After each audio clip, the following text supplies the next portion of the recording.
Mana kementerian yang paling susah diwajar kalau soal ginian? Lah ya dong lah. Lah kan disuruh nggak kementerian. Yang paling susah, yang paling susah. Kalau saya melihatnya nggak ada yang susah. Jawaban diplomatis. Terima kasih kami akan kembali setelah pariwara berikut ini. Mudah diajar, susah diterapkan. Penyamaran yang paling sempurna adalah apa adanya. Tunggu. Penyamaran yang paling Sempurna adalah apa adanya. Iya, apa adanya aja. How come? Justru kalau kita lebih lebay-lebay gitu, apalagi ada HT di sini kan. Selesai. Ya buat apa gitu. Biasakan yang benar, jangan benarkan yang biasa. Tolak semua godaan, jangan ada lagi korupsi untuk Indonesia. Kembali lagi ke Benar-Benar Podcast bersama saya Ando Vida Lopez. Saya Jovialda Lopez. Via dari KPK. Dan karena hari ini gestar kita tuh bisa dibilang legenda KPK. Bisa dibilang. Legenda. Oke. Bisa dibilang dong. Dok, senior saya. Betul. Dan karena ini senior, yang introduce jangan saya atau Kajo. Yang introduce harus juniornya.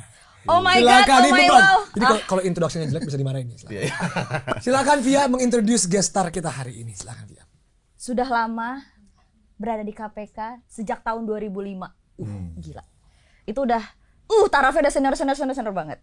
Bisa dibilang dari awal terbentuknya KPK ada IM, nanti IM apa? Kita dengerin penjelasannya. Okay. Ada IM 1. Nah, inilah dedengkotnya. Tadi legenda sekarang jelek-jelek amat ya. Iya. Dia IM 1. IM 1. Ngajar di mana, Bang? Indonesia mengajar kan? Nanti deh. Indonesia memanggil. Indonesia memanggil. Ya ampun. Langsung saja kita tepuk tangan untuk Bang Furkon. Nah, Kaju tahu kenapa nama podcastnya Bener-Bener Podcast? Kenapa tuh? Karena kalau di KPK kita harus benar-benar. Oke. Bener kan ya? Ada orang di KPK yang nggak benar-benar Kajo? Ada. Lah tadi kan saya. Di tiap tempat ada yang begitu. Ada. Benar. Kita jangan munafik lah, pasti ada. Pasti kan ada. Iya, pasti ada orang yang salah, pasti ada dong. Iya. Aduh dong. Oke Bang Furkon, sebelum kita lanjut ngobrol banyak hal tentang KPK, tentang banyak hal lah, boleh nggak diceritain kenapa masuk KPK, bagaimana cerita awal masuk KPK? Mungkin bagi kita semua yang nggak tahu, saya juga nggak tahu ceritanya. Silakan. Jadi sebelum masuk KPK, gue itu kerja udah hampir 7 tahun di asuransi perbankan. 7 tahun tuh. Boleh tahu bang mana? Bank Bukopin. Oh, banyak. Asuransinya itu ada Prudensial, Oke. Beringin Life, ING, Oke. macam-macam lah. Tapi masuk KPK nggak berlaku pengalaman itu. Karena nggak ada kaitannya dengan anti korupsi. Jadi dari nol.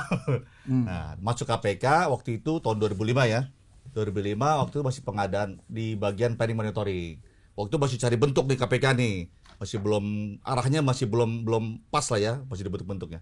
Nah, 2 tahun setelah itu saya dimasukkan ke surveillance. KPK bikin unit baru, unit intelijen, namanya surveillance. Nah, 10 tahun di situ tuh, 10 tahun di lapangan. Hampir nggak pernah ke kantor gitu, di lapangan terus. Baru setelah Jadi itu. ketika WFH belum populer ya? Wow, itu belum ada WFH.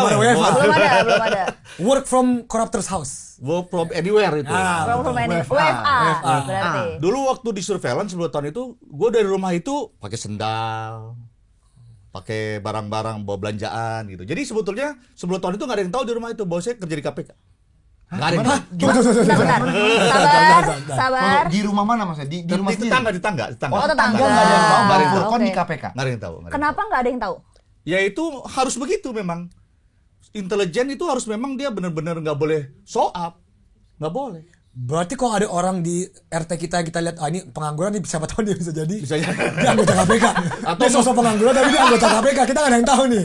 Atau mungkin lewat di depan rumah itu orang gila, bisa jadi itu orang intelijen. Oh wow. Tapi Bang, kan tetangga tuh pasti ngobrol ya. Iya. Pasti kan ada yang kayak itu Bang Furkon Iya. lagi kerjanya apa ya? Dagang. Di rumah mulu gitu ya? Dagang. Dagang. Dagang apa? Dagang madu. Melon. Iya. Oke. Dagang. Maka taunya saya dagang. Oh, gitu. 10 tahun itu.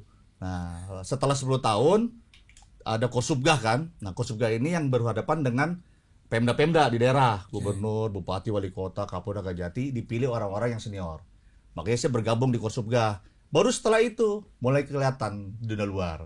Makanya sebelum tahun 2017, kalau di Google nama saya nggak ada. Itu sebuah Di statement. googling. Itu sebuah Coba nanti Sebuah googling. statement. Di googling nama Kalau M. sekarang Muhammad ada Furqon dong. pasti 2017 ya. Sekarang Setelah udah banyak. 2017 udah Sekarang udah dimana-mana. banyak. Udah banyak ya. Udah banyak. Berarti udah ngebakar dong. Kebakar. Kebakar. Kebakar itu Jelasin maksud dulu gini. kebakar. Jadi dalam dunia Kita jelaskan dulu, intelijen soalnya itu, banyak orang nggak tahu Takutnya kebakar. orang nonton Iya, ini iya. bingung banget nih. Ya oke. Apa dibakar nih dengan nonton? kalau dalam dunia lapangan, ya lebih sebut lapangan aja intelijen ya. Dalam dunia lapangan kita itu harus tertutup, nggak boleh buka identitas, gitu. Jadi kita tanya, kamu kerja di mana? Nggak, jadi kita nggak boleh ngomong si orang KPK, apalagi kerjaannya untuk nyamar, ngejar-ngejar orang nggak boleh. Itu artinya kita nggak boleh tampil. Ketika kita ketahuan, itu kebakar namanya. Istilahnya Istilahnya adalah Oke, kebakar. itu kan kebakar dari dunia eksternal. Apakah orang-orang internal KPK juga semuanya nggak tahu, Bang Furqon? Ya, yang tahu hanya orang-orang di Tertentu. 2005, IM1 tuh. oke. Nah, makanya kita direkrut angkatan berikutnya nggak pernah kita bawa kemari. Orang-orang ikut induksi atau ikut pelatihan bareng-bareng di awal, kita nggak kita jemput langsung bawa ke luar. Jadi nggak ada yang tahu. Dibawa kemana? Dibawa keluar tempat di safe house di luar gitu. Nah, bahkan waktu saya kemari tahun 2017 ada salah satu pegawai yang kasih anak baru. Ini anak baru nih gitu. Ih, ya ampun, sombong banget orang ada di sini. Nah, itu surveillance 10 tahun. Habis itu saya pindah lagi ke Dikianmas. Dari Dikianmas pindah lagi ke gratifikasi, baru sekarang jadi Widya Suara. Dikianmas adalah Adalah Pendidikan Pelayanan Masyarakat. Cikal bakalnya sekarang ACLC. Deputi Pendidikan dan Peran serta Konsultan masyarakat. Cikal bakalnya itu. Cikal bakalnya. Oke. dan sekarang Widya Iswara itu berarti Ngajar-ngajar, dosen. untuk pegawai KPK. Seluruh pegawai ASN Oh, untuk seluruh ASN. Semua kementerian berarti. Dosennya bisa kalau ASN. dipanggil kita untuk sosialisasi. Mengajarnya untuk tepat terhadap anti korupsi. anti korupsi, integritas anti korupsi Oke. gitu. Mana kementerian yang paling susah diwajar kalau soal ginian? Lah ya dong lah. Lah kan disuruh ngambil bagi kementerian. Yang paling susah, yang paling susah. Kalau saya lihatnya nggak ada yang susah. Jawaban Mudah diplomatis. semua. Terima kasih kami akan kembali setelah pariwara berikutnya. Mudah diajar, susah diterapkan. Wih. Oke, tadi kan berarti udah baik nih. Dari gratifikasi, sekarang mengajar dulu 10 tahun ini. Tapi saya pingin nanya, kenapa? Ini pertama dulu. Kenapa dari asuransi perbankan Benar. itu, I mean it's a very interesting story. Kan kebanyakan KPK backgroundnya ada di kepolisian, Ya, ya. ada yang dari Jaksa. jaksa, dari Oke. hukum. Ini dari perbankan swasta. Nah itu kenapa tertarik sama Indonesia Memanggil? Karena kalau bisa banyak orang mungkin nggak tahu apa itu Indonesia Memanggil. Banyak orang mungkin nggak tahu. Jadi boleh kasih tahu prosesnya kenapa ikut Indonesia Memanggil dan kenapa pilih masuk KPK.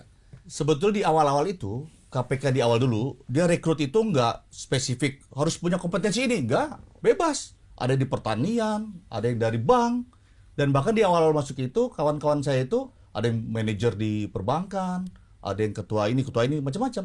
Jadi memang sebetulnya di awal itu orang-orang yang masuk tertarik ingin bergabung dengan penggiat anti korupsi. Maka banyak masuk anak-anak orang-orang LSM masuk di situ, polisi-polisi yang pengen mungkin ingin berubah, ingin jujur masuk situ, jasa ngumpul jadi satu.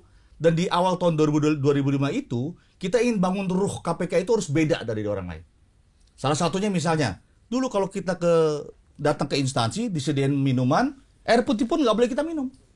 Nggak boleh kita minum. Itu kita bikin tuh awal seperti itu. Makanya benar-benar podcast itu mensimbolisasi dengan tidak ada minuman sama sekali. Nah, iya. Jadi itu adalah simbol. Gue udah 2 episode, guys. Gue udah Simbol aja. 2 episode gue haus. Ini simbol. Nah, jadi kita bangun ruhnya seperti itu. Jadi waktu itu kawan-kawan bilang KPK harus beda dengan lembaga lain, harus beda. Oke. Nggak boleh dapat honor dan lain-lain, harus beda. Oke. Gitu. Gak boleh Maka- diantar jemput. Nggak boleh antar jemput, nggak boleh dapat oleh-oleh. Gak boleh diantar jemput, Nggak gak boleh. Kita nggak boleh. Jadi kalau misalnya kita diundang nih ke satu daerah, satu acara gitu kan, berangkat sendiri, pulang sendiri. Si penyelenggaranya nggak boleh memberikan fasilitas apapun kepada kita. Bisa kalian ke tidak kabupaten dijemput, mana gitu? Pulang tidak diantar. Nggak. Staf bupati nggak boleh datang ke bandara. Nggak boleh. Nggak boleh. Datang tapi kita tolak. Pernah gue dijemput gitu. Sampai ke bandara turun, udah banyak tuh forader. Kita mobil sewaan. Kita nyewa mobil daerah itu. Udah Gitu, iringan berangkat. aja. Nah, mungkin banyak orang mungkin nggak mengerti. Kenapa? sih? Kan Ya. udah disediain. Nah, Ya ini- dong, ya, boleh tolong dijelasin nggak? Udah disediain Dov sama kantor, sama KPK. Nah, itu integritas. Apalagi? Dan kita kan sebetulnya buat apa kita pakai forader? Paham. Ya buat apa? Nggak perlu juga kan? Malah orang-orang malah ngelihat kita ngapain sih tuh pakai forader? Gua aja males banget. Ngeliat orang tetot banget tuh males banget gua. Malah ngapain kita yang jadi di situ bikin nyusah orang, gitu kan gitu ya. Ya, ya. Nah, Kak Jemu nanya dulu, Kak Jemu nanya soal ini deh. Jadi IM1 itu transisinya sulit nggak tuh dari pegawai bank menjadi orang KPK? Nah, Bener, oh that's a good question. Iya, Apalagi iya, kan kita dengar masuk, kan mungkin banyak orang nggak tahu di luar sana, masuk KPK pun itu ada prosesnya kan, ada pelatihan segala macam Iya, kan. iya. Boleh Right. tolong dijelaskan? ya jadi pas masuk itu memang transisi agak sulit ya. Kita awal-awal kita mau ngapain sih ini, gitu kan? Mau ngapain? Jadi bentuknya seperti apa ini? Nah kebetulan kawan-kawan yang lain punya jalannya masing-masing. Ada yang di keuangan, ya kan? Ada yang di misalnya di bagian PI pengadaan. Nah kebetulan gue bagian tadi surveillance. Karena 1 tahun di pengadaan, di monitoring, langsung ke surveillance. Nah pas surveillance itu, Gimana bisa dipilih jadi surveillance? Iya itu. nah Jago takdir, nyamar berarti. takdir. Oh, takdir. Nggak juga. Jadi sebelum ada surveillance, Iya. gue udah mulai undercover di salah satu lembaga. Jadi di KPK, mungkin orang KPK juga nggak tahu. Orang KPK nggak tahu. Jadi Tapi jujur ya, Dov, gue nggak tahu karena gue belum masuk di tahun itu. Makanya gue butuh denger Lu cerita Dok, ini. Fiat tahun berapa masuknya? Gue 2017 baru masuk. Oke, berarti oke. Nah, berarti- That's why. jadi ketika tugas di planning monitoring atau pengadaan, tapi bos ngasih tugas tambahan undercover ke lembaga. Di sana gue tiap Jumat jualan madu gitu atau jualan. Maka barang- tadi dia ngomong Wow. madu. Beneran bukan itu jual beneran. suara. Beneran jual madu. Jual parfum juga bos. Wow. Parfum oles-oles. Di mananya? Ini kan ada lembaga gitu. Jadi di mana? Di luar lembaga, di dalam lembaga? Paling lemahnya itu di setiap instansi itu kan bisa masuk tuh. Dan dulu nggak seketat sekarang. Masuk aja bebas. Bahkan gue sempat dapat gini nih. Jadi ada kantinnya itu dia jual pulsa. Zaman dulu kan pulsa ya. Iya. Orang kalau mau beli pulsa dia tulis nomor telepon kan. Gue nongkrong di situ. Gue lihat ini siapa nih, dia tulis telepon. Selesai gue tinggal catetin aja nomor telepon dia gitu. The Itu easiest zaman way. dulu tuh paling gampang kan. The easiest way untuk mendapatkan informasi kan, right? Wah. Tapi sebenarnya aku banyak pertanyaan sih. Enggak, tapi itu Tapi ya, itu- jadi itu pertama kali nyamar ya. Ya, Nyamar. sebelum ada surveillance ya. Sebelum ada Oke, sebelum ada surveillance. Nah, di surveillance pasti penyamaran lebih tinggi dalam dong. lagi. Lebih dalam. Oh, bahasanya lebih dalam. Oke, is it true the whole kan internet nih, Ya. anak muda, bakso, is that true or not, atau bakso hanya ke lembaga-lembaga lain, tukang-tukang bakso, atau pernah menyamar jadi tukang bakso, apa nih? True itu, true. Ya. Kadang-kadang kita nyamper di tukang cat lagi ngecet-ngecet. Apa yang dicat? Apa Nah, itu dia. Nah, itu dia, oke. Tapi gue jadi penasaran sih, Bang Furkan. Penyamaran terekstrim yang Benar, lu benar, benar. lakukan. Apa yang dicat lu? Gue mau apa yang dicat? Kalau nggak ada yang perlu dicat, ngapain lu jadi tukang cat? Trotoar, bos, trotoar. Trotoar kan jelek tuh. Kita bawa cat aja cat trotoarnya. Kan panjang tuh urusan Hitam tuh. putih berarti, hitam putih. Terus orang tuh nggak ada yang nanya, oh ya benar. Orang nggak ada yang pernah nanya lo, lu kenapa cat trotoar? Nggak ada yang pernah nanya. Nggak ada yang peduli juga, bos. Nggak ada yang Berarti peduli. setelah ini gue akan suspicious orang yang ngecat trotoar. Abis podcast ini, setiap kali kalian ngeliat orang ngecat, lu siapa lo? Ngaku lo. Siapa lo? Jangan-jangan teman gue sendiri lah. Tadi penyamaran yang paling sempurna adalah apa adanya. Tunggu, penyamaran yang paling Sempurna adalah apa adanya. Iya, apa adanya aja. How come? Justru kalau kita lebih lebay-lebay gitu, apalagi ada HT di sini kan. Selesai. Ya buat apa gitu? Yang paling sempurna ada di apa adanya. Gitu. Makanya di tim surveillance ini nggak perlu kita rubah-rubah nih. Kayak misalnya saya jenggotan ini nggak perlu dirubah. Misal kalau ada teman-teman yang misalnya gondrong, ya nggak apa-apa, biarin aja gitu. Apa adanya aja. Semakin kita rubah-rubah diri kita, semakin kita nggak natural. Karena surveillance itu dia ada di situ tapi orang nggak memperhatikan. Gitu. Bisa jadi lu lagi naik bus, sebelah lu sebetulnya lagi ngikutin, lagi profile. Oh wow. Itu yang Even kita di pilih. sebelahnya. Itu yang kita pilih waktu Oke. itu. Sebenarnya sih satu hal yang aku sama Kajo pengen mungkin sharing ke teman-teman di Bener Podcast dan penonton ya. Aku kan waktu itu ngobrol sama Via kan. Via kan IM terakhir. IM12. IM 12 adalah bagi yang nggak tahu, setelah 2017 tidak lagi ada IM.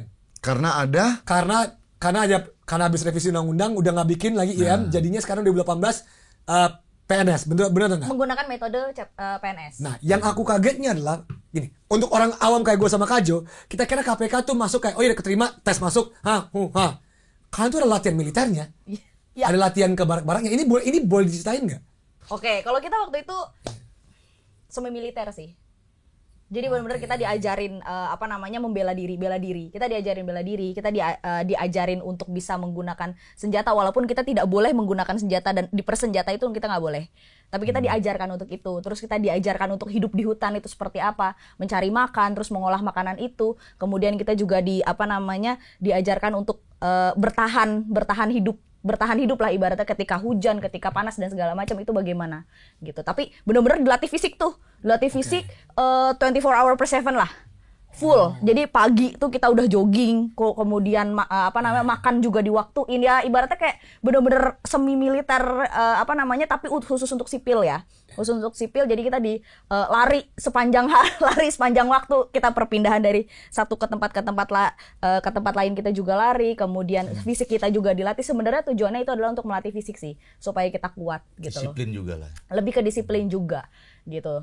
Jadi emang latihannya juga kita dilatih langsung sama teman-teman TNI saat itu gitu loh, teman-teman di militer saat itu gitu. Jadi benar-benar dipersiapkan dimanapun situasinya. Kita juga diajarin juga ya Mas Bang Furqan untuk bisa melihat dan lebih awas dengan orang-orang di sekitar kita. Lebih aware dengan orang di sekitar kita. Kalau ada situasi membahayakan, kenapa kita dilatih bela diri? Tujuannya adalah untuk itu, supaya kita juga bisa melindungi diri.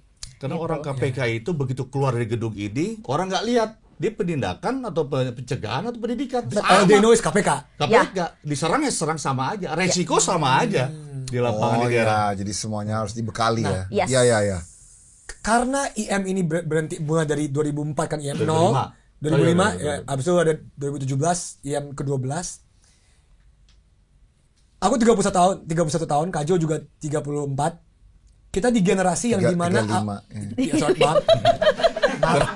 kurang tua. Adanya nggak hafal. Gimana sih Kak Jo? Marah-marah. Kita di generasi dimana aku masih ingat awal-awal KPK 2008, 2009, 2010, 2011. On my opinion ya, I can't say anybody else. KPK tuh kayak kelihatan banget, kayak marwahnya tuh kayak. Iya. KPK, keren. Yes. Keren. Right. Would it be fair to say that sistem masuk KPK-nya tuh mempengaruhi kekerenan atau marwah KPK ini? Ya. Atau mungkin ada banyak faktor lain yang bukan sesimpel itu aja. Would it be fair to say so? Iya. Masuknya pun susah dulu itu. Susah masuknya. Nggak mudah. Jadi pernah dapat cerita dari orang PPM ya. Iya. Jadi poin masuk ke KPK untuk integritinya itu lebih tinggi dari semua kementerian lembaga. Dia ngakuin sendiri. Nggak bisa macam. Jadi yang diserang di awal waktu dia di PPM, waktu rekrutmen sampai wawancara, integritas. Itu yang paling penting. That's true. Yang lain bisa dilatih, tapi integritas harus dari awal dia harus punya kejujuran gitu. Wow. Kan berarti Bang Furqan tuh ngikutin orang yang terduga korupsi. Iya. Iya kan? Tersangka. Kita Tersangka punya petunjuk dulu. Nggak main kita kejar-kejar orang, enggak. Kita punya petunjuk dulu ya. Aku mau nanya nih Bang. Mereka ini kan dari film ya, dari film. Ada kemungkinan mereka ke tempat-tempat kayak klub malam. Pasti. Mereka ke tempat-tempat mungkin prostitusi. Ya. Ketawanya ketawa Gimana keras. cara Bang Furqan ngikut ke dalam sono Kan gitu? nggak mungkin chat di tempat prostitusi, nggak mungkin chat di chat kan, nggak mungkin. Oke. Pernah nggak? Itu pernah?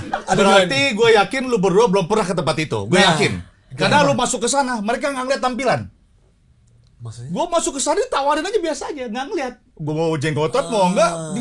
Makanya gue yakin lu berdua belum pernah ke sana. Saya sih enggak. Karena di Sana yang mana nih? Kenapa kalian senyumannya? Jadi betul. Ya, kadang-kadang orang-orang ini, ya suspek ini kita ikutkan dari dia mulai berangkat dari subuh dari rumah sampai dia pulang malam kita ikutin. Kalau kita profil orang mati dia, mau kemana pun kita tahu dia. Serius? Mau dia ke rumah selingkuhan ya apa kita tahu. Tunggu.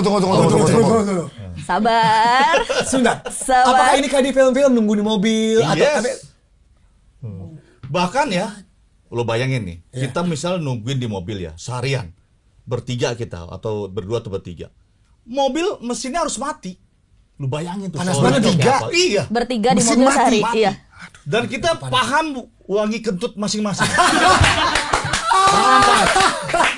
Karena udah sering, Mas. Udah bukan paham personality ya? Paham wangi itu level paling tinggi. Gue sebut wangi yang enak, yang bau enak. Wangi. Udah biasa dah itu. Di sini pasti nih. Udah tahu tuh kentut dia tuh. Karena mau ngapain lagi kita? Coba. Dan di zaman itu 2005 HP belum kayak sekarang. Nah, jadi kalau ini nunggu. lucu nih. Jadi kalau sekarang mungkin kalau nunggu bisa kayak buka Instagram dulu, buka YouTube. Zaman dulu kalau nunggu benar-benar nunggu. Iya. Jadi kayak BBM juga belum ada waktu itu kan. Iya, Hanya iya. SMS doang. Iya, iya. Ya paling kita main Tetris yang ular-ularan kan itu kan di Nokia. Aduh. Bentar. Itu seru loh, ular Nokia Iya, itu seru loh. iya, gue juga ngalamin Kak Jo. Gue juga pakai tapi Gue juga bisa seharian ular itu loh. Sampai tamat ya. tapi gue jadi penasaran, jangan-jangan itu emang ini ya Bang ya? Maksudnya justru itu alat komunikasinya dan alat untuk bisa menangkap mereka. Nah, Bener gak? ini. Karena gue pernah dengar cerita itu soal Ini- handphone itu. Ini uniknya. Oke. KPK membentuk unit surveillance dengan keterbatasan yang ada. Orang-orang yang nggak punya skillnya nggak ada orangnya. Kayak gue dari perbankan, mana ada skill tadi sebelumnya. Hanya dilatih saja 2 minggu aja. Dan kita itu peralatannya minim. Gue masih ingat dulu pernah nangkep buronan BLBI Kejaksaan, kan kita diminta tolong nangkep buronan BLBI, salah satunya tuh. Iya. Dulu senjata kita itu senjata N73, tau nggak Nokia? Tahu, Tahu Nokia. lah. Kaju punya. Punya dulu ya. Ya, Kaju punya Nah, N3 ya. N95 sih yang ngajarin. Berikutnya N95. N95 kan dibuka gini kan? Ya. Itu buat tangkep kepala BPN Surabaya pakai itu dulu. N95. Berarti handphonenya juga bisa dong? N73 dulu nangkep buron itu ya. Nah, jadi lu tau nggak N73? Kalau lu pakai video, lampunya nyala. Jadi kan kita buka nih. Kalau video, lampunya nyala. Iya nih lampu. Apa yang kita lakukan? Tahu nggak? Apa? Kita lakban. Lampunya kita lakban. Jadi kalau kita ngerekam, orang nggak tahu. Tuh. Dan kita waktu ngabarin kawan-kawan pakai SMS. Betapa sulitnya begitu. SMS ini orang keluar gitu. Nah, tapi berhasil. Itu keterbatasan kita. Kita nggak punya apa-apa. Bahkan di lapangan ya sempat ya. Penyidik tanya, lu nggak pakai rompi? Kita nggak punya rompi. Rompi anti peluru maksudnya. Iya, iya. Oh. Kadang-kadang kita berhadapan dengan yang berisiko ya. Iya, iya. Gue sebut yang risiko siapa ya. Iya. Pokoknya ada risiko lah. Iya. Dan itu kita kekuatan doa. Wow, kekuatan doa. Ya. Works? Is it work? Pistol nggak ada, bambu runcing nggak ada, ya udah doa aja. Makanya kita Tapi berhasil ya? dituntut untuk sesmooth mungkin undercovernya, nyamarnya. Lu harus sama seperti orang lain. Kalau lu berbeda dikit, resiko. Nah itu. Wow. Dulu pernah lu ya? Pernah merasa kayak, waduh, my life is in danger. Iya, sering. Sebentar, ini dalam negeri aja tuh sampai luar Luar negeri negeri pun? juga. Oh, Luar negeri juga. Enggak. Waktu Bang Furkan pernah ke negara mana aja? Hong Kong, Shenzhen, Cina, Singapura, Malaysia udah pasti, Kamboja, Thailand. apalagi sekarang benar-benar butuh penyidik untuk ke Kamboja sekarang. Ya, ngeri bos. Iya, Nah, kan sekarang dibutuhkan banget. Nah, kalau ke misalnya ke Hong Kong atau ke Shenzhen gitu. Ya. Sendiri atau sama berpasangan? Oh, tim. Nah di Hong Kong tuh ada cerita menarik tuh. Nah, itu baru gue mau bilang gitu. Aduh, yang mau gue ceritain ini istri gue nggak tahu. Nah, setelah ini pulang gue mau cerita. Jadi kalau dia nonton dia keoduan. Best. Bang Furkan Istri best. Bang Purkon nggak tahu cerita ini. Nggak tahu ya. Tapi setelah ini gue bilang gue ceritain dulu deh. Biar nanti nggak marah. Jangan sampai- Aku baru tahunya dari bener-bener podcast. Nah, Bang itu Furkan, maksud gua. kamu ini. Ini di sharingnya ditunda kan? Iya, itu. Tenang. Oke, jangan, Karena ini jangan. mengerikan. Oh iya, breaking news, silakan. Kalau gue dulu cerita, gue pasti suruh keluar. Oke.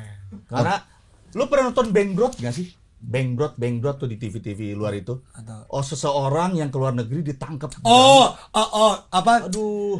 In prison abroad kan? Iya. Iya, tahu. Yang di Brazil, Ya, yang iya. di Chile, gitu. Iya, tuh. Sedih oke, nggak oke. tuh? Iya. Sedih banget kan? Iya. Gue perasaan gue saat itu mikirnya, wah gue mau ditahan di luar negeri, gitu sampai segitunya. Jadi udah biasa keluar pulang pergi Hong Kong nih, emang ngejar buronan, salah satu buronan kan di sana tuh di Shenzhen-nya, tapi lewat Hong Kong kan. Udah biasa kita bener-bener. Suatu ketika turun, baru keluar Garbarata di ujung, udah ada nama-nama kita bos. Hah? Yang Keluar nyambut Garbarata. Polisi yang megang gitu. menariknya ini, yang nyambut siapa? Perempuan rok pendek cantik. Ini kontra intelijen. Oh, wow. Wow. Oke, jadi Cantik, mainnya dia juga bagus. Cantik mainnya bagus maksudnya. tolong Mainnya cantik dan bagus gitu. Kalimatnya cantik, mainnya bagus. Iya, tadi Bang Furkan istri bisa Nah, dengar. itu dia. Ya, Enggak, ini maksudnya ini tadi ya. Iya. Boleh lanjut. Jadi terima Disambut, ada Bos. namanya. Ada namanya. Nama timnya semua. Nama kita ada di situ. Berarti di Dia saat itu megang. kondisinya nama tim udah bocor. Itu maksudnya bocor. Selama ini kita kesana kan nggak ada apa-apa. Semut-semut aja tiba-tiba ada namanya. Kita tanya. ini terjemahan Indonesia ya. Iya. Kenapa ada nama kita di sini? Gitu. Apa kata perempuan yang cantik dari rok pendek tadi? Saya diperintahkan untuk membawa Anda ke Shenzhen langsung. Dia tahu kita mau ke sana. Oh, berarti dia tahu mau ke Shenzhen. Sedangkan orang kan di Shenzhen kan, orang yang di Iya. Dan kalau di Hong Kong, lu keluar negara Barata, langsung. ada Iya, langsung ada itunya. portnya Portnya, nih. iya. Dia pengen kita langsung ke port itu, nggak lewat imigrasi ke Hong Kong. Karena kan Cina sama Hong Kong Iya, kan iya. begini, Bos. Kan dipisah. Iya, Benar. iya. Dan mereka nggak mau gitu. Kalau sekarang kan ke Makau bisa langsung ke Makau. Ya. Nggak lewat imigrasinya, tinggal keluar Bisa. langsung ke Makau ya. Yang ada di pikiran gua kalau ikut dia naik perahunya, mungkin gua jadi sosis dikembalikan ke Indonesia. Wah, ngeri kan? Ngeri banget. Apalagi diceburin kan di sana kan? Iya kan tinggal dilempar aja di luar. Nah, makanya Laut gue bilang, Hongkong. nah waktu itu kan, enggak, kami tuh mau jalan-jalan di Hong Kong. Enggak, kami diperintah untuk membawa Anda ke sana. Wah, dalam hati, udah ke toilet dulu lah. Ya udah kita mau ke toilet dulu. Gue bawa ke toilet kawan-kawan kan. Udah berapin semua, bersih-bersih. Apa namanya, HP itu kalau ada kontak-kontak, foto-foto semua bersihin. Jadi yang kontak ke Jakarta, gue doang gitu, ke direktur. Ini ada ini, ya udah. Nah, pada saat itu, mereka nggak bisa berbuat apa-apa. Tapi satu petunjuknya, jangan ke Shenzhen, tapi ke Hong Kong. Karena ICIC, orang KPK-nya Hong Kong, Iya. bisa ngejamin kita kalau kita ada di Hong Kong. Paham. Nah, dan polisi Hong Kong kita menjamin. Tapi kalau di Cina, mereka angkat tangan. Mereka bilang itu sendiri. Kalau kalian ke sana, kita nggak mampu. Lepas. Karena Iya. memang begini. Gitu. Iya, iya. Nah, udah. Akhirnya, keluar ditungguin di depan toilet sama cewek itu. Masih ditungguin. Ngotot dia. No. Kan gue tahu, gue bilang. Dia bahasa Inggrisnya bagus atau enggak? Atau bagus sama Mandarin? Bagus. Bagus bahasa Inggrisnya bagus. Oke. Dia bilang, saya mau ke The Peak. Kan tau kan The Peak kan di Iya, Hong The Kong. Peak yang pakai tren. Victoria, Victoria. Victoria. Biar dia tahu saya turis, Iya, saya mau ke The Peak gitu. Ya, The Peak. Bukan Peak 1, Peak 2 ya, bukan. Iya, The Peak. Nah ini menarik ini. Begitu ke gate, ya, imigrasi Hong Kong menolak kita. Kita mau keluar ke gate mau ke Hong Kong, no. Kita diarahkan, ditunjuk ke ruangan di ujung sana. Udah Kayak di ruang apa flag, gitu. udah di flag. Oh, gitu. udah dia. Tapi kan gue kalau ke Shenzhen gue mati gitu. Entah mati entah apalah. Pokoknya kalau kita kan di luar sana siapa yang mau jagain kita? Betul. Bahkan yang gue tahu kalau kita mau kegiatan sesuatu di luar itu nggak ada jaminannya kita. Benar. Udah, gue bilang ke kawan-kawan, enggak, ayo cari gate lain, gate 1 ditolak. Gate kedua, no, tetap diarahin ke sana. Sampai ke gate 3 baru kita diterima. Diterima pun paspor kita nggak dicap. Di kertas saya dicap, kertas cap baru dicekrek. Tuh, masuklah kita ke Hong Kong tuh. Tapi kita udah lega, setidaknya kita punya kawan di Hong Kong. Iya, IC. Nah, begitu keluar dari gate itu di Hong Kong, itu gue udah mulai melihat seperti apa yang gue tonton di film-film detektif Cina. Oh, yang Jackie Chan zaman Jackie dulu. Chan, Iya. yang orang ngerokok sambil HP begini-begini itu, Iya. ngikutin itu. Kemana pun kita pergi ada tuh. Sampai kita ke The Peak lebih parah lagi dia, pakai handycam, disorotin ke muka kita gitu. Tapi gue bilang ke kawan-kawan, yang penting kita tidak melakukan tindakan pidana, nggak ada masalah. Ya, yang penting kita nggak pidana, nggak masalah. Kita seperti ini aja, seperti turis. Walaupun dalam hati gue juga belum tentu, tapi gue menenangkan. Iya. Kan gue yang bawa. Iya. Nah, udah itu sehari itu udah kayak aduh rasanya dahsyat tuh. Tapi kita reschedule pesawat bisa aja besok pagi baru kita. Nah, begitu sampai bandara mau masuk ke gate, gue bilang kawan-kawan, gue duluan. Lu tunggu sini aja, lu masih di Hong Kong. Kalau gue di sampai gate itu ternyata ditangkap atau apa, lu kabur gitu kan. Tapi kalau enggak, baru ntar kita masuk. Nah, gue duluan. Itu pun kita udah siap-siap ya, udah bawa mainan. Jadi kita kayak turis gitu, belanja. Nah, begitu gue masuk, dada masuk kita. Sampai ke dalam langsung kita kabur ke boarding Indonesia, Garuda. Itu kan tempat aman kita. Iya. Itu dari situ aman alhamdulillah. Cuman sehari itu rasanya luar biasa itu, nggak tenang. Kan kalau di Hong Kong itu kan kalau kita ke apartemen yang punya India itu kan sempit tuh. Iya. Ya kan? Yang WC-nya di situ, kamarnya di situ. Iya. Bejejel kita di situ. Nggak bisa tidur, takut didobrak aja. Nah, itu peristiwa yang paling. Nah, ini bini gue nggak tahu ini sih. Nanti gue ceritain habis ini gue pulang. Bisa nggak cerita itu dengan diganti sedikit? Yang terima saya cewek biasa aja, jangan nggak usah pakai cantik pakai rok itu. Harus gue Takutnya- gambarin. Ini Intelijen. intelijen. Kayaknya kan detail itu kan mungkin itu. Kalau yang datang pakai seragam tapi kita udah tahu. Wah, ini mau nangkep saya. Tapi kan ini kan mau menjebak, trap dia. Iya. Dov, gue mau nanya karena Boleh, sekarang. Dia pun belum tahu cerita ini. Iya. Ya. gue juga belum tahu gitu karena gue pernah dengar satu cerita gitu kan. Pernah ada satu cerita. Ini mungkin lebih ke arah cerita yang mengharukan kali ya. Iya. Cerita yang mungkin kaitannya sama family. Kaitannya sama keluarga gitu. Kaitannya sama keluarga. Gue jadi penasaran karena gue pernah dengar ceritanya gini, Bang. jadi pernah nangkep buronan atau target operasi ya istilahnya kalau di ini kan namanya itu kan gitu kan apa namanya, dan dia adalah salah satu keluarga dari pegawai KPK. Oke, iya. Jadi Bang Furkon nangkep orang, mau nangkep orang, dan orang si buronan ini adalah keluarganya pegawai KPK. Waduh, itu itu gimana dilematis. Dan itu Dilematis, pegawai konflik KPK of itu, interest, nah itu semua. that's why pegawai KPK itu adalah temennya Bang Furkon. Waduh. lebih Lebih Rekan waduh kerjanya lagi, Bang lebih Furkon. waduh konflik. Itu makanya Mungkin gue boleh pengen denger nih. diceritakan itu bagaimana? Kawan kita ini kebetulan udah resign, tapi baru-baru aja resignnya. Jadi waktu itu kita mau OTT, salah satu kepala lembaga ya, kepala lembaga. Kita mau OTT, mau berangkat, dia langsung declare, itu om saya katanya. Itu om saya, setiap hari saya ketemu, akrab sama saya. Gitu. Dia declare. Jadi oleh pimpinan pada saat itu ya udah, dia dipisahin. OTT tetap jalan. Nah, setelah ditangkap dia disidang luar biasa sama keluarganya. Dia lebih milih KPK dibanding keluarga, kata keluarganya. Bahkan ditekan sama pengacaranya. Gitu. Ya ini memang pilihan ya. Integritas itu memang harus kita pegang banget, luar biasa ini. Wow, dia lebih pilih KPK daripada that is integrity to a fault ya. Terus kepada Bang Furkon sendiri, bagaimana Bang Furkon menjaga integritas dalam pekerjaan Bang Furkon? How do you do it when there's so much pressure? Tekanannya kan sinting nih. How? Is it a process? Is it a do you say something to yourself? Apa ada ingat wejangan-wejangan dari keluarga? Apa gimana? Sebetulnya gini ya, ketika kita nangkap orang ya, OTT ya, itu kepuasan kita bukan kepuasan karena nangkap dia, karena kita kan tahu nih korupsi udah luar biasa di negeri ini ya. Dan orang-orang ini selama ini kan didiemin aja. Nah, ada KPK, ada lembaga ini yang bagian nangkep-nangkepin, dan kita berhasil nangkep itu, kita berasa kita tuh melakukan sesuatu gitu buat masyarakat ini tuh. Kita berasa kita tuh pro kepada masyarakat yang udah gemes gitu loh. Nah, ini menambah terus integritasnya, nambah terus. Bayangin aja ya, kalau kita mau curang, saya 10 tahun nih di surveillance itu. Mudah buat saya cuma SMS, WA, dulu belum ada ya, WA. SMS. BBM belum ada. Hati-hati mau ditangkap di nomor rekening saya. Oh, Gampang tuh. Iya bener ya. Easy. Gue udah pindah ke mana? Udah pindah ke apa?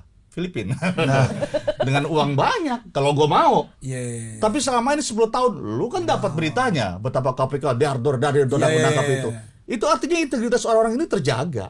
Jadi Betul, Visa gini kan, Iya. orang yang mau ditangkap kan pasti uang cashnya Gila-gila gila-gila. semua. Maka tuh uangnya bisa ada 100 miliar cash, 200 Berapapun miliar akan dia cash. keluarkan.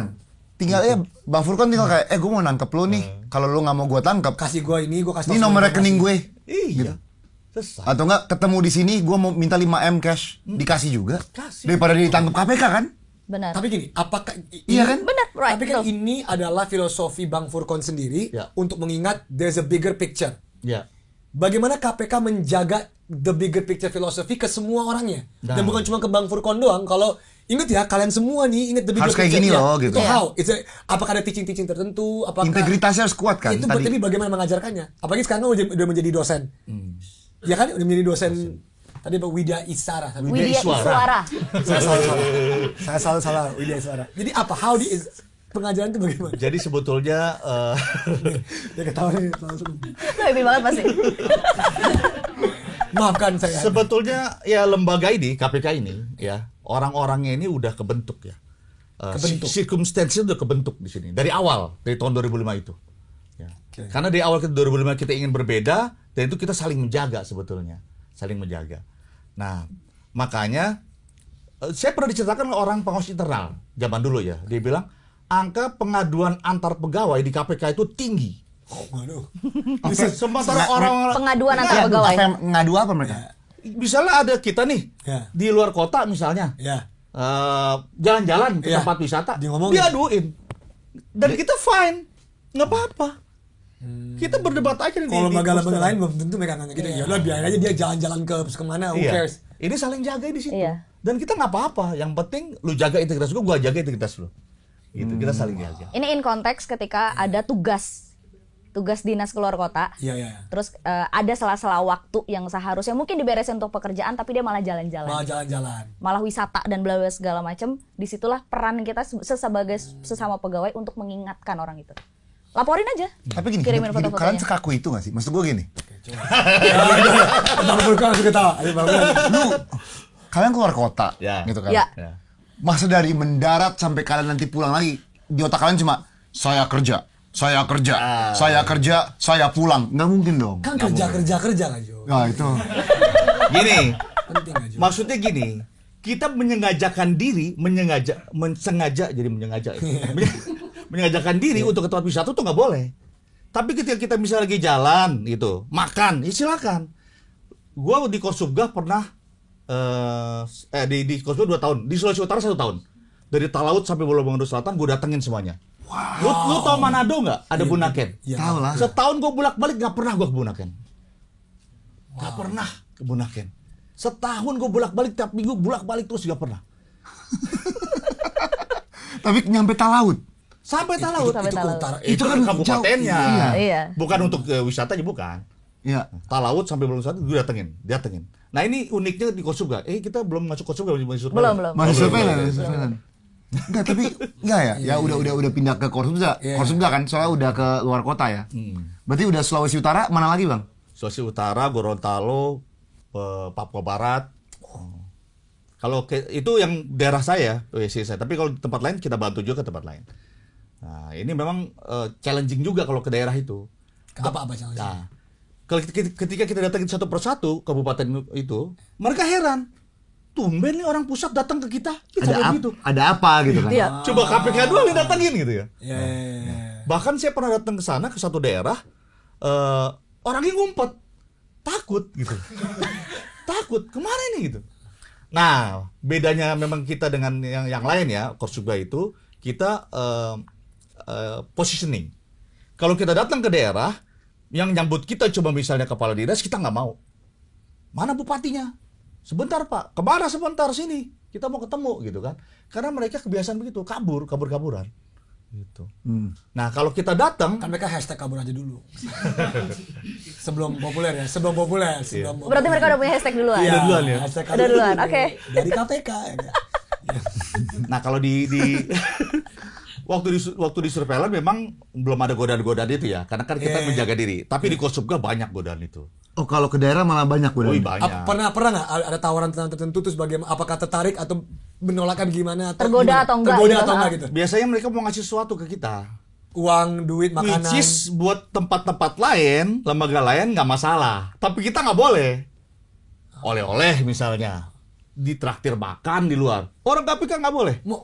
Saya mau kasih bakpia, nggak boleh. Nggak boleh. Nggak boleh. Walaupun bakpia Nggak coklat usah yang enak. bakpia, gorengan pun nggak boleh. Gorengan pun nggak boleh. Iya. Nggak boleh. Wow. Nah, makanya kalau orang-orang di luar KPK ya gua nggak mengeneralisir, tapi mungkin oknum. Kalau ke daerah pertama pasti dijemput. Kedua malamnya pasti ditraktir makan tempat-tempat lain. Ya. Pulangnya udah ada bungkusan cantik Ya. dibawa pulang. Oke, Orang tapi- KPK nggak boleh semua itu. Some people would say, itu bukan sogokan, itu budaya. Some people kan pasti Ya, counter ya, ya, argumennya. ya, ya. Oleh-oleh. Oleh kan emang budaya. Lu kalau lu jauh-jauh ke Manado, lu orang Jakarta, nih gue mau pisang paling enak di Manado. Kan Oke. some people don't see it as a sogokan. Ya. Gimana kalau orang ngomong kayak gitu? Oke. Pertama, balik perspektifnya. Oke. Coba. Ketika dia ngasih sesuatu ke kita, dari mana anggarannya? Yang gue pernah survei selama ini, anggarannya itu dari mana? Alat tulis kantor dijadiin buat oleh-oleh. Dia gelap-gelapin anggaran buat oleh-oleh. Oke. Dia bikin dana-dana taktis yang dana siluman buat oleh-oleh. Dan Anggarannya itu nggak ada anggaran halal, nggak ada anggaran duit pribadi, nggak ada. Itu satu. Itu perspektif berbeda ya. Perspektif yang beda. Perspektifnya pertama kita memang itu gratifikasi nggak boleh kita terima. No Pegawai matter negeri- what, no matter what. No matter matter what, what. ada undang-undangnya. Pegawai negeri nggak boleh terima hadiah, udah cukup. Gitu. Nah, KPK melakukan itu. Dan sebagian besar Pemda udah tahu. Tapi yang nggak tahu pun masih goda-goda. Misalnya gue datang nih pakai mobil, dia langsung nanya, parkir di mana Pak? Nggak usah, pasti mau naruh sesuatu di mobil. Gitu. Oh gitu. Iya. Sering. Curigaan banget sih. Tapi emang begitu bos. Kita lagi rapat nih, lagi rapat. Dia tahu parkir kita di mana, langsung dimasukin barang-barang ke mobil. Pernah terjadi. Dan gue sering bang. Sering Gue kan? pernah. Gue pernah. Ke mobil. Gue pernah ketika gue lagi tugas di luar gitu kan, ada apa namanya sosialisasi. Kita ada tugas sosialisasi, sewa mobil dong kita. Pegawai KPK kan gitu kan. Kalau emang butuh kendaraan kita sewa mobil dari dari APBN-nya KPK gitu kan. Nah pas di sana ketika gue melakukan sosialisasi begitu selesai, mau naruh barang nih, karena kan gue bawa tas apa segala macam gitu kan, dari bandara langsung ke lokasi gitu. Jadi koper gue masih ada di dalam mobil tuh. Taruh, pas mau naruh barang di situ, gue liat ada bungkusan makanan, 2 bungkus. Itu dalam mobil. Gue tanya sama drivernya, Pak ini dari siapa? Kata gitu kan. Ini Mbak dari apa namanya, dari bapaknya itu yang pakai baju batik. Gue panggil, Pak ini apa ya Pak? Iya Mbak, ini ada titipan oleh-oleh dari apa namanya, dari Pak Kadis kata saat itu gitu. Oh iya Pak, ini aja apa namanya, boleh nggak saya ketemu sama teman-teman panitia yang lain? Saya akan kembalikan, kalau boleh nanti silahkan dimanfaatkan untuk orang lain. Tapi saya izin foto dulu, nanti saya akan laporkan ke gratifikasi. Itu cara gue. Dan itu sering banget terjadi ketika gue dinas keluar. Karena emang kita nggak boleh ya Bang, sama sekali nggak boleh Karena nerima udah itu. jadi rahasia umum dan kebiasaan umum Tanda di kutip pegawai negeri budaya, kita. tanda kutip Yes. Jangan budaya. Ya makanya mereka udah Kalau budaya nanti harus dilestarikan. Jangan budaya lah. Jangan budaya. Kita bilang itu kebiasaan yang salah itu aja. Kalau lu bilang budaya, budayawan semua itu. budayawan semua, budayawan semua. Dos, ingat ini. Semuanya budaya. Biasakan yang benar, jangan benarkan. Jadi budayawan semua Biasa. itu nanti jangan. Oke. Kebiasaan yang salah gitu aja. Oke, Bang Furkon, siap. Aku pingin nanya nih. Ini gini, sekarang pegawai KPK ada berapa? Sekarang 2025 nih. Sekitar berapa lah? Give or take. Ada tuh angkanya. Kan ada angkanya. Apanya? Around 1000. Itu kan around 1000, 100 Around orang, 2000, around 100 2000. orang kayak Pak Bang Furkon di awal-awal, kan yang tahu. Iya kan? Iya. Ini kan 1000, 100 lagi nggak ada yang tahu kemana kan. Sekitar 2000-an lah. Begini, how do you keep building that culture? How do you build the culture di mana gini, dari 1000 orang ini pasti ada one or two few bad apples. Secara matematika ya, aku ngomong pure mathematically. Kan namanya dataset, di dataset Kaju pasti tahu dataset ada yang anomali. What is it? Is it the education? Is it the culture? Is it the sistem masuknya? Apa? Apakah dari pemimpinnya? Apa dari atasnya? Apakah organisasi KPK? Internal KPK? Jadi bagaimana? How do you do this? Semuanya berpengaruh sih sebetulnya. Tapi yang paling berpengaruh itu kita saling menjaga. Culture ya. Kita bangun marwah ini dan kita merasa bertanggung jawab untuk jaga marwah ini. Maka ketika ada pegawai baru pun kita tekan buat seperti ini gitu. Oke. Kita Kita role play. Saya pegawai baru. Saya pegawai baru nih. Saya pegawai baru, saya masuk nih. Dan Via, Bang Furkon, makan yuk di depan gitu. Sama siapa? Bertiga, just to get to know each other gitu kan. Ayo makan. Ya makan nggak apa-apa. Sesamarkan kerja boleh, kita traktir mah nggak Oh apa-apa. iya, benar juga ya. Contohnya salah. Role play-nya salah. Role play-nya Kita salah. diajak makan sama gubernur gitu. Ulang. Ayo. Bang Furkon. Ya, Hari pertama nih, hari Hari pertama. pertama, hari Bang pertama. Furkon. Yeah. Saya habis balik dari barak militer sama Ya. Nah, makan nih, makan sama Pak Gubernur. Jangan. Lah, kenapa Pak cuma ngajak makan doang? Nggak boleh, Bos. Lu harus jaga marwah KPK. Kita itu ditraktir oleh orang luar tuh nggak boleh. Nah, gratifikasi itu namanya. Ah, nggak asik lu Bang Furkon. Aduh, keluar aja dah. Gitu ya, Iya. gitu ya. Kemarin CPNS datang, gua ngomong gitu. Kalau lu merasa gaji lu kecil, lu keluar dari sekarang. Gitu. Gila.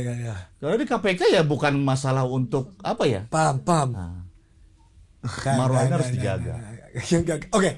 Kaju, silakan Kaju. I'm a bit amazed. Kamu tadi role playing saya lumayan buruk ya tadi ya. Ngajak makan, ya kan boleh ngajak makan. Gitu. Okay. Jadi tadi udah keliling ya berarti ya? Sulawesi Iya. Utara, Gorontalo, Papua Barat. Sumatera juga pernah beli. Sumatera udah ya. berarti. Jadi surveillance udah. Surveillance, Korsubga udah. Abis itu kemana nih Bang Furkon? Gratifikasi Kosubga di Kianmas. Dikianmas pendidikan. Pendidikan. Kita masuk ke pendidikan. Pendidikan. Waktu di Kianmas itu kebetulan dapat Satgas Kementerian dan Lembaga. Pada saat itu kita dalam proses menelurkan Permenristek Dikti tentang kewajiban materi atau insersi pendidikan anti korupsi di kampus. Yang sekarang udah ada keluar. Jadi setiap perguruan tinggi wajib ada materi pendidikan anti korupsi, bisa insersi, bisa mata kuliah wajib, mata kuliah pilihan bebas. Nah itu waktu saya di situ lagi nulurin itu. Oke. Berarti itu ke semua kementerian, semua kelembagaan. Perguruan tinggi. Itu untuk perguruan tinggi, ya. Oke. Dan itu ya itu nggak ada nyamar-nyamar apa nih. Itu beneran ngasih kayak kurikulum memastikan Ya. jadi oke. Nyamar-nyamar selesai ketika Kursubga. Oke, sebentar. 2017. Kita tadi kelewatan nih. Tadi kan sambil ngomong kebakar. Kali ini kan setelah ini semua. Iya. Apa sih istilah kebakar di KPK dan kebakarnya bagaimana? Ini oke, biar gue jelasin dulu. Tadi kayaknya udah diterangin. Iya makanya gue bilang kita Kebakaran rewind udah. lagi aja ya rekamannya ya. Tadi udah dijelasin. Tadi kebakar udah. Kebakaran diterangin, tapi Tapi kebakarnya kasusnya- gimana? Oh, belum oke. tahu. Ngebakarnya Iya. gimana? Kebetulan kalau gue sendiri belum pernah ya, belum pernah kebakar ketahuan belum pernah. Tapi kawan-kawan udah ada pernah. Biasanya kalau kebakar itu kita sembunyikan dulu. Dia nggak boleh tampil dulu. Karena kan kalau kita keluar pada kebakar, orang-orang juga. Jadi gini, kita profil orang luar pun profil kita. Nah, jadi ini kontra intelijen nih kita nih. Jadi kalau udah pernah kebakar, jangan sampai kita ketemuan barang gitu, nggak boleh gitu. Kita belum cerita ke tempat-tempat tertentu tadi ya? Belum. Nah, Belum itu ngomong. dia. Jadi ketika kita ngikutin, sering dia tuh masuk ke tempat-tempat prostitusi gitu, atau misalnya tempat panti pijat gitu. Ada hotel di daerah itu berapa lantai, 3/4-nya itu buat apa ruangan-ruangan seperti itu. Prostitusi gitu ya. Nah, cuman hanya berapa lantai doang yang benar-benar apa namanya kamar. Nah waktu itu gue kesana mau survei karena ada mau pertemuan di sana kan. Gue diterima dengan baik kok di sana. Nggak ngeliat tampilan biasa aja. Bahkan gue bingung, Mbak nggak risih? Lah banyak pakai bapak di sini, gitu malah. Jadi artinya, makanya gue yakin lu berdua belum pernah ke tempat itu. Di sana nggak kenal tampilan. Yang penting lu punya duit jadi, gitu loh. Jadi masuk nih ke ruangan. Pak mau milih sekarang apa nanti? Milih apa nih? Jadi mau dihadirin tuh, mau yang paket paket cendrawasih atau paket apa gitu. Jadi Cendrawasih? macam-macam. Ya pokoknya ada nama-namanya. Ada nama Ada paketnya. red-nya gitu Oke. kan. Ya Pak, Bapak harus pilih dulu buat nanti. Jadi dipilih dulu itu buat tadi malam kan. Oh nanti aja lah sama bos saya. Gue menghindar juga bos, takut tergoda juga kan. Iman gue kan nggak terlalu kuat juga. Jadi enggak nanti aja lah gitu kan. Ya udah Pak, kita keliling ke bawah dulu ke tempat pijat. Ini apa nih tempat pijat Pak? Oh ya. Tapi sebentar Pak, nanti jam 10 baru yang pijat plus ya. Sekarang belum plus kata dia. Oh ya oke, nanti aja gitu kan. Ya sebisa mungkin gue dapat informasi aja terus gue keluar. Lama-lama kan gue takutnya kegoda. Kan begitu ya.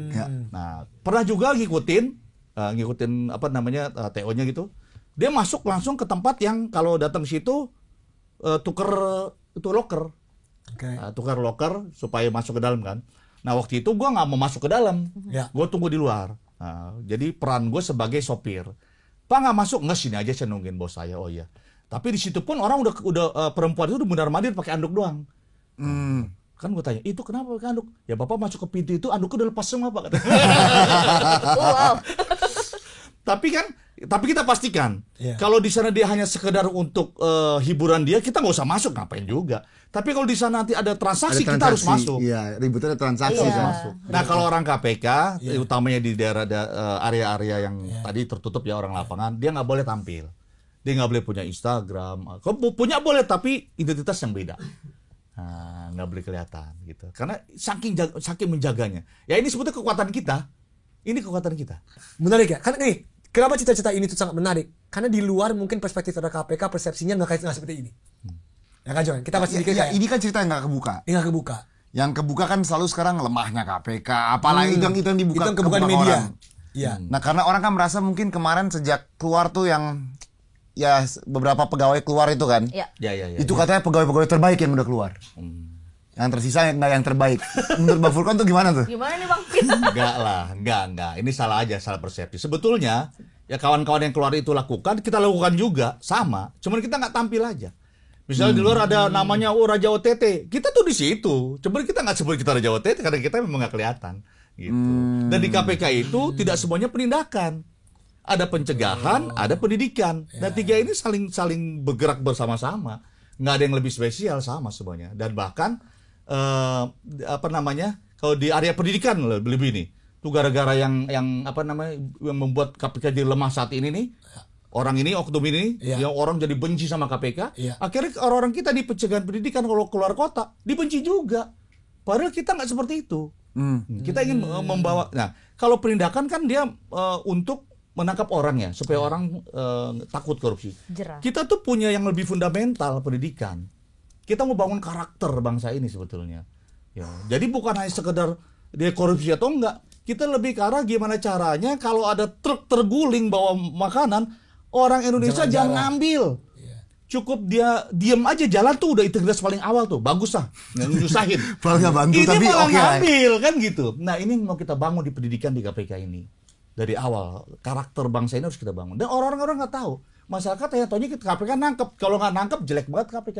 Padahal kita punya tujuan lain loh. Oke, tadi kan ngomong orang-orang nggak tahu. Ini pertanyaan nih, apa mungkin satu lagi cerita yang orang-orang nggak tahu apa yang dilakukan KPK secara internal?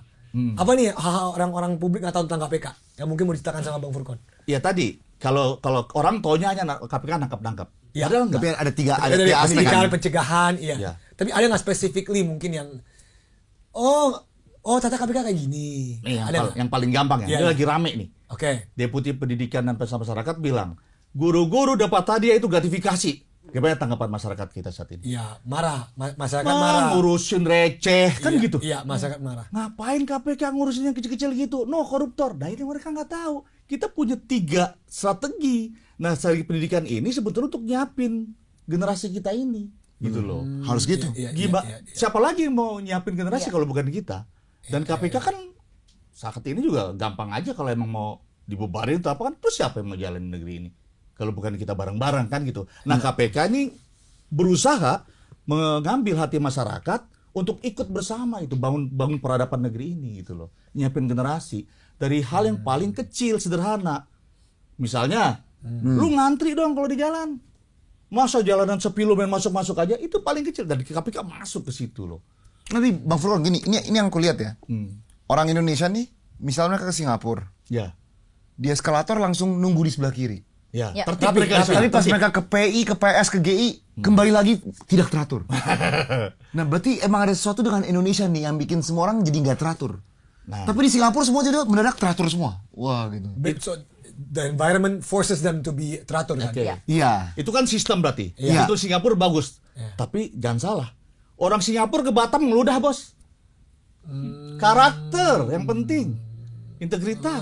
Oh, jadi orang Singapura pun kalau lepas dari negaranya Coba lihat orang langsung Singapura lebih di sembarangan Batam. lagi gitu. Iya. Sama. Makanya yang kita pengen bangun di negeri ini gak hanya sistem, integritas orang per orang. Dari karakter ya. Dia tahu itu salah, udah jangan gitu loh. Kita kan pengen begitu. Nah ini yang kita bangun. KPK baru ngomong, itu gratifikasi ibu guru, jangan rame. Padahal kan dia tenaga pendidik, dia harus ngajarin yang benar. Nah ini dari awal kita mulai gitu loh. Kita bangun. Nah ini salah satu yang akan dibangun oleh KPK yang orang luar tuh nggak tahu. Taunya nangkep-nangkepin aja. Iya.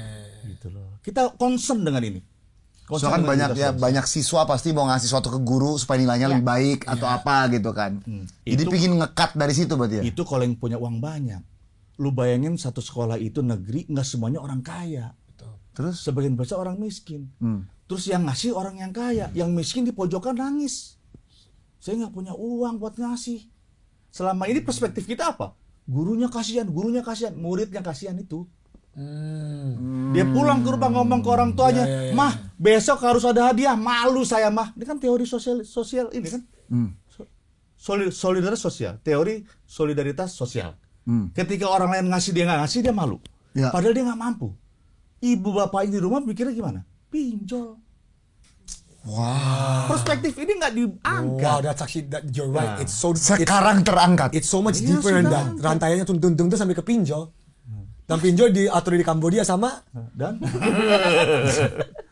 gue lihat kamera doang. makanya Saya lihat kamera doang kok. KPK punya banyak visi yang untuk bangun negeri ini, nggak hanya nangkep. Ya. Jadi kalau masyarakat lihat, Iya, iya. KPK hari ini OTT aja, ya nggak usah khawatir. Kita masih banyak program lain yang ingin membangun peradaban negeri ini. Oke, ini terakhir ya. Ini saya ingin tanya pada kalian berdua. Sebagai IM generasi pertama dan IM generasi terakhir. Bener dong? Oh gitu Bener ya? pilihannya. Iya. Agak takut ya gue. Iya. Keren juga ya. Perspektif kalian kan masih berbeda. Apa hal yang bisa dilakukan KPK sekarang untuk membuat KPK tanda kutip Lebih dipercaya sama publik. Bukan berarti apa yang kalian lakukan tidak baik ya. Tapi kan banyak orang baik dalam KPK. Cuma memang kita nggak bisa pungkiri publik lagi nggak trust. Ya. Ya. Right. Itu memang kita jangan bohong lah semua Iya, orang iya. gitu kan. Nah Jadi, gimana ya cara what is kembali? your perspective? Ya, mungkin dari Via dulu yang udah IM terakhir, IM 12 lah. Dari gue dulu nih. Iya. Kalau gue sih sebenarnya gini,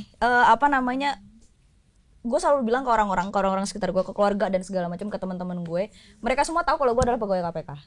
Dan dan maksudnya even di sosial media pun, mostly teman-teman gue yang berteman di sosial media mereka tahu kalau gue adalah pegawai KPK. The most important thing buat gue adalah gue menjaga itu dari diri gue dulu. Jadi balik lagi ke karakter. Dari tadi kita bahas soal karakter, right? Nah, gue menjaga itu dulu. Once gue sudah bisa menjaga dan orang trust dengan apa yang gue lakukan, believe it or not, perlahan-lahan sekarang keluarga gue mulai menerapkan apa yang gue lakukan. Itu. Oh jadi lu menjadi contoh yang baik. Contoh yang baik. Yes. Lu menjadi contoh aja. Gue menjadi contoh dulu. Lu gak usah sosok ngajarin orang gitu ya? No. Jadi gue akan mulai dari orang terdekat gue. Dan sekarang sedikit demi sedikit keluarga gue sudah mulai melakukan apa yang gue lakukan. The easiest thing is, contoh misalkan gue kalau kemana-mana naik motor, keluar jalan raya gue pakai helm. Sebelumnya keluarga gue tidak melakukan itu. Sekarang mereka tahu dengan otomatis. Ketika keluar mereka pakai helm. Di mobil pakai seat belt, biasanya enggak, sekarang pakai seat belt. Itu adalah contoh sederhana yang gue lakukan di sekitaran gue, di teman-teman gue, di lingkungan di luar kantor ya. Kalau di luar kantor gue percaya pasti semuanya akan baik-baik aja, gitu kan. Masih banyak orang baik, masih banyak orang yang bisa menjaga integritas. Tapi di luar mau tidak mau dari gue dulu yang harus mulai. Once mereka udah trust dengan gue yang lakukan, mereka akan ngikutin. Dan itu adalah cara gue sedikit demi sedikit menyebarkan integritas itu dengan cara yang paling mudah dulu. Sebelum gue akan menyuci otak mereka dengan integritas gitu kan, gue lakukan dulu dari apa yang bisa gue lakukan. Itu sih kalau gue. Ya, Bang Furqan. Senior, gimana senior? Kurang lebih sama ya, karena integritas itu kan gak hanya di mulut. Ya, Percuma kita berbusa-busa ngomong integritas, tapi kita melakukan sesuatu yang salah. Ini juga selalu gue sampaikan kalau gue sosialisasi ke orang-orang, ke guru-guru, ke dosen dan lain. Percuma kalian berbusa-busa di depan integritas, tapi datang terlambat. ya. Nah ini harus kita jaga. Jadi orang-orang KPK kalau ke daerah kemanapun juga tunjukkan aja integritasnya seperti apa. Jadi pasti akan ada kekuatan lain yang menyangka oh ya masih ada orang KPK. Selama ini gue seperti itu. Jadi kalau biasanya kalau di media sosial itu hanya buzzer lah paling lah. Buzzer yang Oh, itu buzzer ya? biasanya. Nah, Biasanya. kalau gue ke daerah kemanapun juga, gue pasti datang lebih awal dari mereka. Karena gue ngomong integritas. Ini kan paling basic, bos. Iya. Lu mau ngomong integritas Tepat sudah datang waktu. telat, ngapain lu pulang aja? Kan gitu. Ya. Nah, ini jadi kita caranya ada kampanye itu dengan tunjukkan kita role modelnya. Lu ngomong integritas seperti apa yang kita tunjukkan gitu.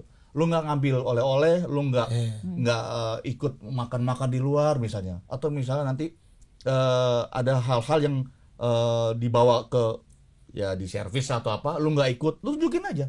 Jadilah orang KPK yang punya integritas, nanti akan kebentuk sendiri kok. Orang akan trust, perlahan-lahan orang akan trust. Jadi lebih kuat, lebih fundamental dibanding sekedar kita kampanye, oh kami tuh punya itu enggak.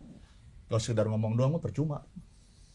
Wow, actually terima kasih banyak. Tepuk tangan dulu dong kita untuk Bang Furqan sama. Kurang waktu kurang ya. Tapi Ani mau sharing sekarang my personal experience with pegawai KPK ya. Ini sharing aja ya. Mungkin Kaju juga bisa sharing. Kan Anif sama Kaju udah lumayan kerja sama KPK dari Insight tahun lalu sama ya adalah beberapa proyek-proyek. Yang paling kena ke gua bener yang tadi. Kan ngomong doang misalnya, tapi aksi kan kelihatan. Yaitu pas kita bikin polarisasi musikal. Kita sama polarisasi musikal. Ingat loh, kita udah kerja. Kita kerja sama kalian. Kita tuh ngundang kalian loh, ngundang. Karena bukan ngundang karena gue mau gratifikasi. Kalian kayak terima kasih. Ini undangan. Dan ini hal yang sangat lumrah kalau kita bikin acara. Saya masih ingat waktu itu beberapa pegawai KPK dan Bang Amir dan keluarganya, Mas Amir dan keluarganya bayar tiket. Terus waktu kita ketemu, tanya kenapa bayar tiket, kan we invited.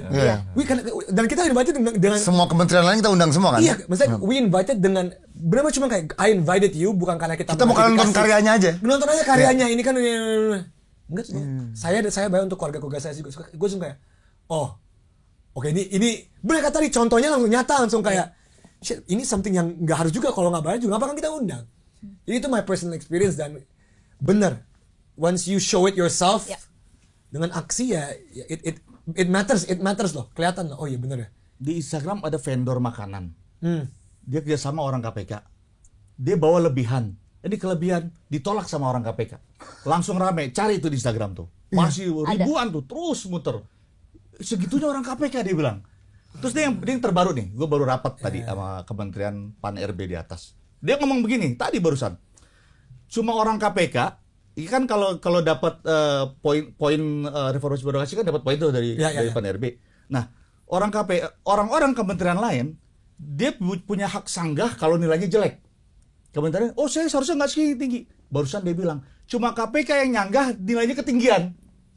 Nilai kami nggak segitu. Baru aja tadi pagi. Orang Pan-RB yang ngomong, cuma KPK yang biris. Sampai ketawa-ketawa dia. Orang lain menyanggah supaya nilainya tinggi, Tinggi, orang ini KPK menyanggah. kami nggak segitu, seharusnya Tinggian, segini. ya. Tuh. Sampai segitunya. Iya. Wah, Ini ini masih ada di KPK. apakah karena pendidikan militer di awal itu? Kalau pendidikan militer larinya ke itu ya. Ke barak. Berarti emang mungkin Prabowo dengar cerita kalian, terus Pak Prabowo langsung kayak saya harus supaya semuanya Jumat bersepeda kakak. Saya bawa kalian semua ke Magelang. Itu kan yang terjadi di mereka kan? Iya benar. Jumat bersepeda kakak, Dovi.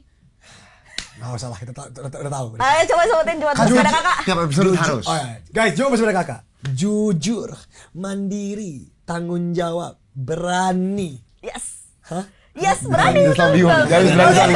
Sederhana, disiplin, Hah? peduli, Oke. disiplin, adil, kerja keras. Wih. Itu dia. Apalah. Oh, sedikit panik tadi, tapi Ini gimana? Tapi tadi itu ada perkataan Bang Furkon ya untuk menutup ya, yang sebenarnya mungkin bisa mengetuk hati penonton di rumah sih. Emang mungkin di tiap instansi itu ada beberapa oknum ya, Iya, yang oknum. bisa merusak citra satu instansi full. Ya. Right. Tapi gara-gara omongan Bang Furkon tadi emang sebenarnya bukan banyak, kebanyakan pegawai KPK malah tidak seperti yang dikatakan di media. Masih ada tuh integritas Jumat bersepeda kakak melekat kepada insan-insan KPK dan mereka juga inginkan yang terbaik untuk korupsi tidak ada di Indonesia gitu kan. Dan korupsi itu bentuknya banyak. Orang pikir korupsi hanyalah untuk OTT, enggak. Tapi korupsi dari sifat-sifat kita yang kecil. Korupsi kecil kan bahasa kalian kan. Ya. Nyogok guru apa itu juga sifat yang kalau kita izinkan sifat ini ada, dia ada potensi menjadi sifat besar yang lebih buruk. Ya. Jadi kalian tuh bekerja di sebuah lini, di semua lini, di lini pemerintah, di lini di bawah juga kalian supaya orang tidak ada sifat-sifat koruptif yang kecil itu. Nah itu aku harap penonton yang nonton episode ini itu salah satu takeaway yang mereka tangkep lah setelah nonton kita hari ini gitu. baik, terima kasih banyak Bang Furkon. Terima kasih. Via, terima kasih banyak sharingnya. Tolong komen di bawah kalian mau guest siapa lagi atau mau orang KPK lain apa lagi yang mau kan siapa tahu ya. Bang interview ketua KPK dong. Nah, siapa tahu. Siapa tahu bisa atau siapapun mungkin. Terima kasih banyak. Sampai ketemu di podcast benar-benar podcast berikutnya.